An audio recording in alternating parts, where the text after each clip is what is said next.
My father was the chief clerk to the assistant superintendent of maintenance of way of the Pocahontas Division. And in addition to working for the N&W all his life, railroad was his hobby.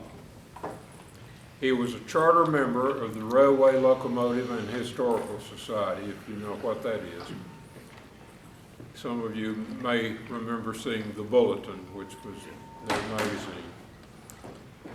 magazine. His achievement was he compiled the definitive roster, all-time roster of Norfolk and Western steam locomotives.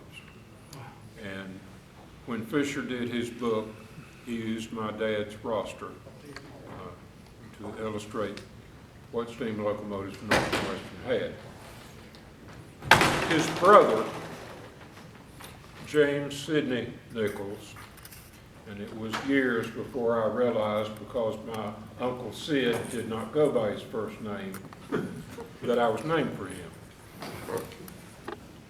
He was the chief clerk to the superintendent of the Scioto Division in Portsmouth, Ohio. My mother's younger brother, Edwin Scott, was a pipe fitter at Lambert's Point. Her older brother, Alexander Campbell Scott, was the tower operator at Tug Tower in Welch. I'm wearing his shirt. It was family. And in the summer of 1953, after I'd finished my first year in college, the plan was that I would be a relief roadmaster's clerk to work people's vacations. I passed my physical, but I had to get glasses. But before I could go to work, a roadmaster's clerk from the Scioto Division who had been laid off kicked me for the work. And of course he had seniority, so he got it. About a week and a half after that, R.Y. Cook, the roadmaster on the Pocahontas Division, saw my father in the hallway of the division office and said, "How's Jimmy doing with his job?" And he said, "Well, he didn't get to work," and he explained to him what had happened. And Mr. Cook said, "Well, why doesn't he work on the section gang?" And he said, "Well, they're not hiring." He said, "Well, they'll hire him. Tell him to be at work at the tool house at 7 o'clock Monday morning." It was the hardest work I ever did in my life. But it was the most rewarding work in many ways.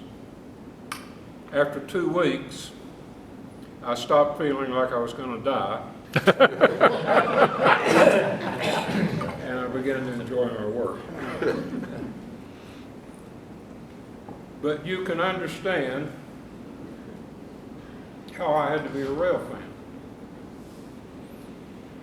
I began modeling in 1946, and for a year I was in O gauge. I built one boxcar out of wooden cardboard, and I decided, no, I don't want O gauge. S is the big thing. American Flyer had gone full way to S gauge, and so Dad gave me the smallest American Flyer train set for Christmas, and I built one refrigerator car. To get the dreadnought ends, I used a carton that light bulbs used to come in, Bridges City. And at the end of a year, I said, no, I really need to bite the bullet and go into HO. So I told Mr. Barlow, who ran the local hobby shop, that if he could sell my S-gauge outfit, I would buy an HO locomotive. And he did, and I did, and the rest is history. except for the fact that beginning in 1964 I went into N-scale before anybody knew to call it N-scale. And about 1987 I decided no, it costs just as much, there's less variety available, so I went back into HO. You have to understand that having started when I did, I learned certain techniques in modeling which I refused to move on from. And one of the things that I do is I kit bash plastic. I started out doing that because I thought I couldn't afford brass. I found out that I could kit bash plastic, sell it, and buy brass. But brass isn't all that enticing to me, because if you want a brass piece that's correct, if it's available, you buy it and you have it. No work involved. I'd rather do the work. When I took the Myers-Briggs, I found out that's the kind of guy I am. I'm a one-off. But it's the figuring out how to do it that I enjoy. So what you're going to see is what I figured out how to do. If you want to know how I did it, I've not painted anything except one so that you can see what was done to it. And with the exception of the one that is painted, which already belongs to Grant Carpenter, when I get through with the presentation, it's all free.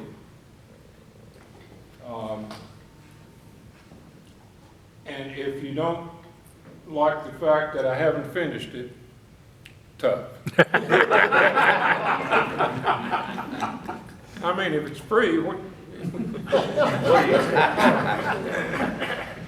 the problem with N&W Cabooses is that, like most of the N&W things, they had their own design.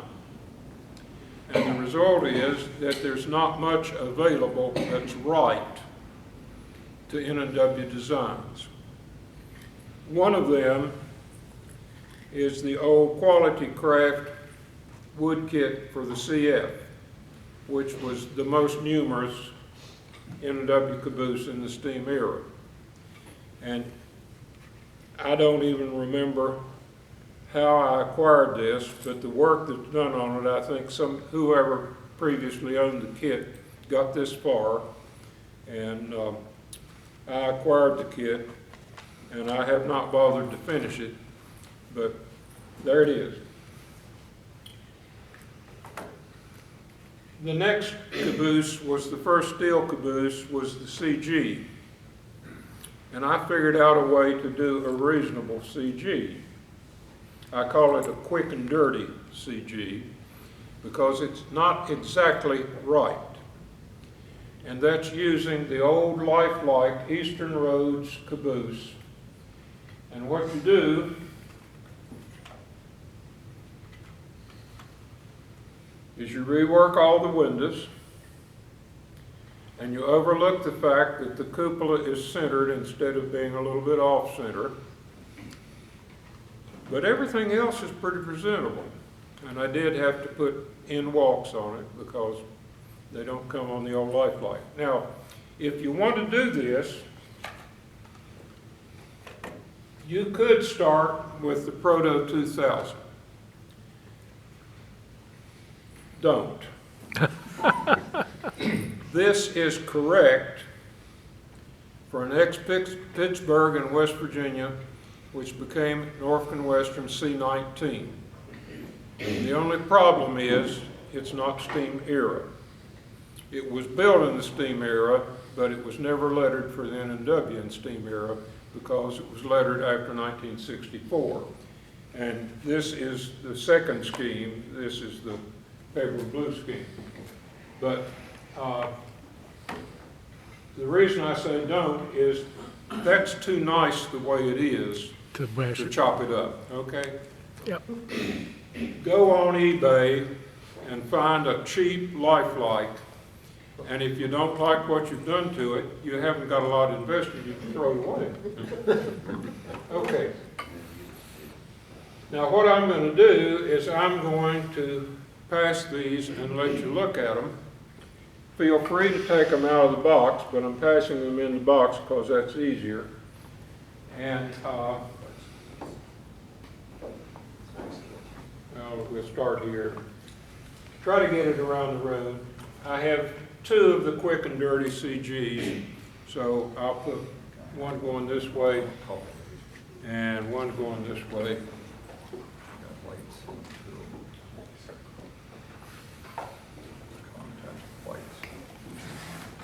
But I was not happy with the quick and dirty CG. Well, wait a minute, I got to tell you a story. I think it must have been 35 years ago.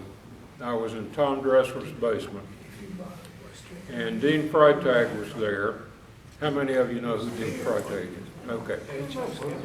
I think Tim was there. And I had done a quick and dirty CG, painted it, and I was showing it around, and Freitag said, "Jim, why did you not cut off the plastic grab irons and use wire?"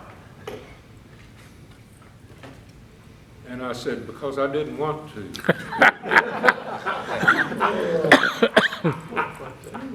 And I got ready to receive a lecture. And Dean had the biggest smile came on his face, and he says, "That's what I love about this hobby. You can do what you want to." And I never would have thought I'd have got that out of Dean Freitag. Okay. I wanted a better CG. And when I was in N-scale, I built one beginning with the Santa Fe style caboose. I can't remember who made it in N-scale. But I saved the roof parts, the ends. I made new sides, I made a new cupola, and Dressler ended up getting it, and I don't know what's at the old newsletter of the first Norfolk and Western Society. There's a picture of my caboose that I did in N-scale, did a CG, and Tom Dressler got it. So following the same methods in HO, beginning with the Athearn Santa Fe style caboose, I figured I could do it there. But I decided I would one up to see if I could reuse components from the sides. The ends are stock. The roof is all resectioned in order to put the cupola where it is. The roof walks are all redone because there's too many walks on the Santa Fe caboose. Cupola is scratch built, and you can see what happened with the windows. And this is as far as I got before I boxed it up and put the date on the project. And so if you're unhappy about the fact that I don't have a floor and ladders and end walks, I'm sorry. Some assembly required. But the next step was the C3. And the nice thing to me about the C3 is that it was a steam era car. It was the last of the steam era cabooses. It was the first of the non-N&W design cabooses. But unlike what was popular from International Car at that time, it was not a wide vision. And I have seen other people recommend that what you do is you narrow the cupola and make window changes, and you can make a C3, which is what I've done here.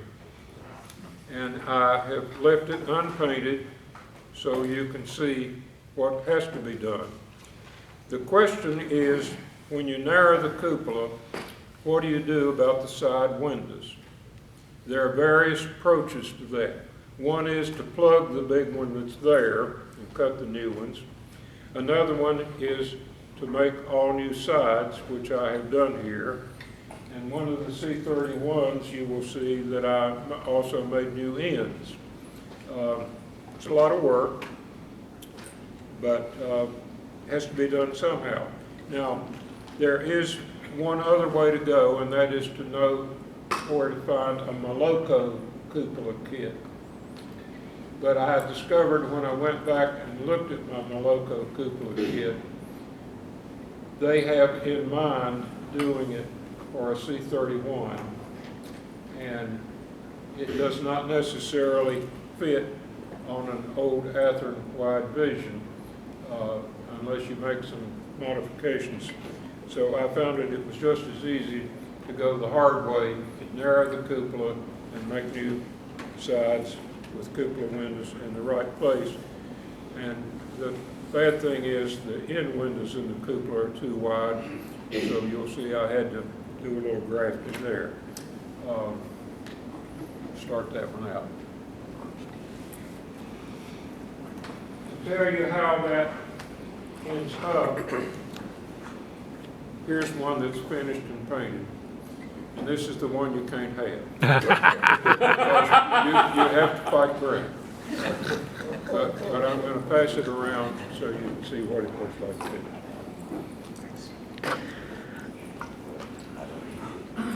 Now, after the '64 merger, the Nichols plate had a lot of bay window cabooses. And fortunately, the Athearn bay window caboose is about the right size, and the bay window's not bad. It's not perfect, but all the windows are in the wrong place. So you can see here what I did to plug and replace windows and that's a C6.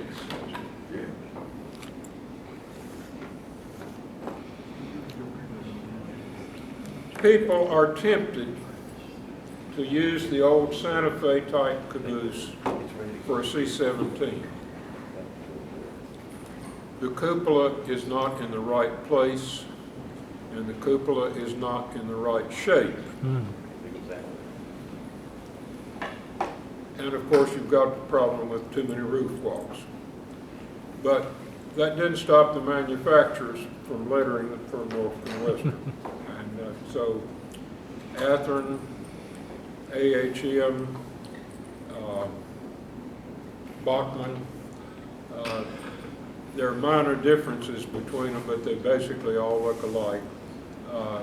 But it's not really right as it stands for C-17. However,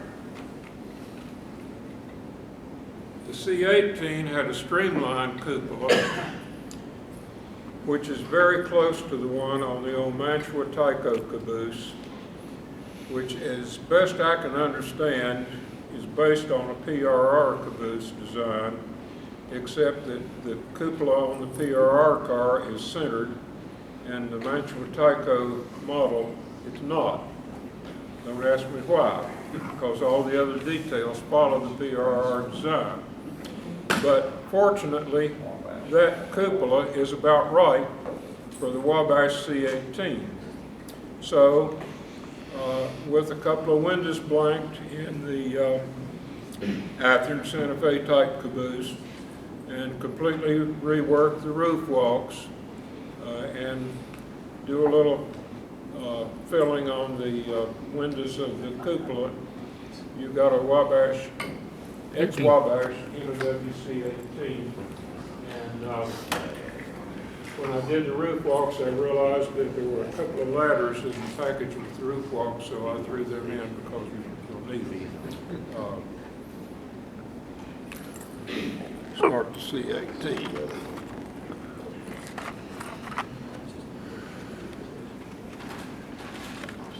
Now the C-31 is a post-merger car, which means you can't do steam air lettering on it. But with the exception of the window arrangement, it looks a lot like a C3. So I start with the Athearn wide vision. And the nice thing about the C-31 is that most of the Athearn windows are already in the right place. A couple are wrong on this side, but that's minor compared. And this is one where I narrowed the cupola roof and I made new sides and new ends to get the windows in the right place. And whichever way is less work or more work, I really don't know.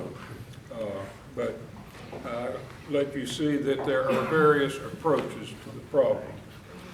And this is a C31 based on the Athearn wide vision. And there were other manufacturers that did the wide vision, but I'm pretty sure that was an Athearn. Now, there's only one minor problem with it. It's too short. If you don't tell anybody that it's too short, nobody will notice. But I know it's too short because Atlas did a wide vision caboose, which is scale length, and it's a little longer. But again, the cupola problem. So I narrowed the cupola, and the cupola was not tall enough, so you see I had to put in a little extra side there. And this is one where I put a plug where their window was and cut the new windows. So that's still a third or fourth variation of how you deal with the cupola. And because I was given shells by John Coles in Nashville, I didn't have anything else. So I spliced a couple of Bachmann frames so they would fit, and voila, C31. And while I was getting ready for this presentation, I started assembling all my cabooses, and while I was looking for the Proto 2000 that I've just passed around, I discovered an Atlas C31 that somebody has done with a Moloko cupola, but they did not make any window changes. They did not put any roof walks on it. This is the problem with the Atlas. It's post-roof walk as a kit. So if you want to do a C31 out of it, or even a C3, you've got to come up with some roof walks. Fortunately, John Coles had given me some roof walk kits, so that's done. The smoke jack is on the wrong side. If you don't tell anybody, they may not know. And whoever did this one, and I don't know who it was, and I don't know where I got it or how I got it, but I found it. And so I put the roof walks on it, and as is, it's going to be one of the ones that's available. Okay, if you want to do cabooses, you really need to get the caboose book. And the last time I looked, the commissary still has some. And I had hoped they'd bring them to this convention, but they didn't. They didn't bring anything. There's one available on eBay right now at a reasonable price. They're occasionally available on eBay for various prices. Yes. Yeah. So check the commissary's price before you buy one on eBay. But if you can find one on eBay cheaper, get it. Some of you are the recipients of the books I gave away yesterday. And the way those books got here is if I find them on eBay for a cheap price, I buy them so I can do just what I did, because I want everybody to be able to enjoy N&W books. And I'm happy to say they're all gone.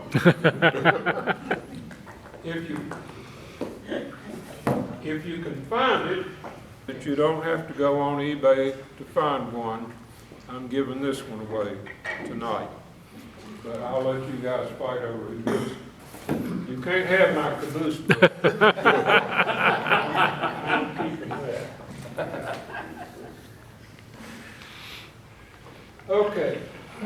when you get through passing the cabooses around, put them back on the table here under the free sign, and after the presentation, do what you will.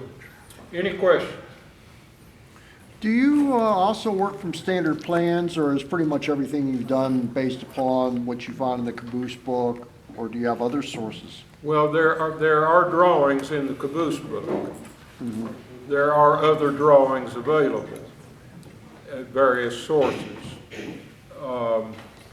And I work on the best drawing I can find. If I can't find a drawing, I extrapolate from photographs. And the problem of photographs, of course, is that you don't know what the dimensions are. You have to guess. And you're not going to find broadsides. They're going to be 3/4 and all that business. So you have to math in your head to figure out how to compensate for that. But if you can end up with something that looks like the photograph and you can't find drawings anywhere else, that's better than nothing. But let me give you Brian Eney's rule. If you don't know how something was exactly, do it the best way you think and dare anybody to prove you wrong. Because if they can, then you know how it was right. And so I followed that rule. And so far, my best guess has held up in most cases. Not always. But do be willing to admit if you did it wrong when somebody tells you what's right, because then you know what's right. Thank you. Okay, any other questions? Hey, just Jim, on your CF, Yeah. Glorcraft didn't have enough washer castings, did it? Pardon? Glorcraft didn't include enough washer castings. I can't remember. What's the question? The CF Wood kit, he's asking about who marketed it. Yeah. All I know is what's on that box. That's quality craft. Quality craft. Well, Glurcraft was another Yeah, label for the same company. yeah. And then, well, we've had the A and B since then. Yeah. He was asking about the nut bolt washer castings, if those came with the kit. No, it did not have nut bolt washer castings. Yeah, I didn't think so. Well, of course, it's like E&B Valley and Eastern Car Works. It's the same kit. Yeah. Two different names for the company.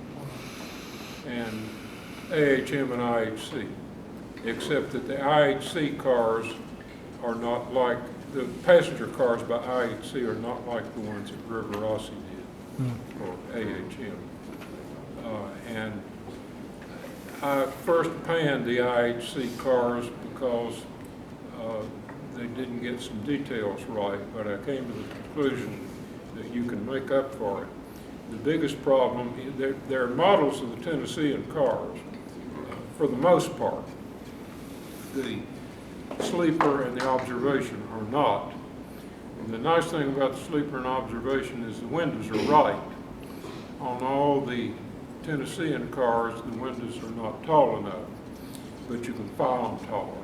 And it looks a whole lot better when you get through. And the other problem is the trucks are not right. But you We can fix that. any other questions? Okay, Thank you very much. have at it.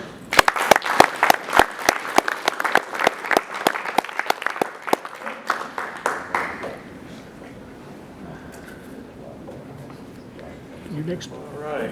Y'all You feel up? like you need a break, or you My want me to rule go? of thumb is if they think they're done right, then you just need to go faster.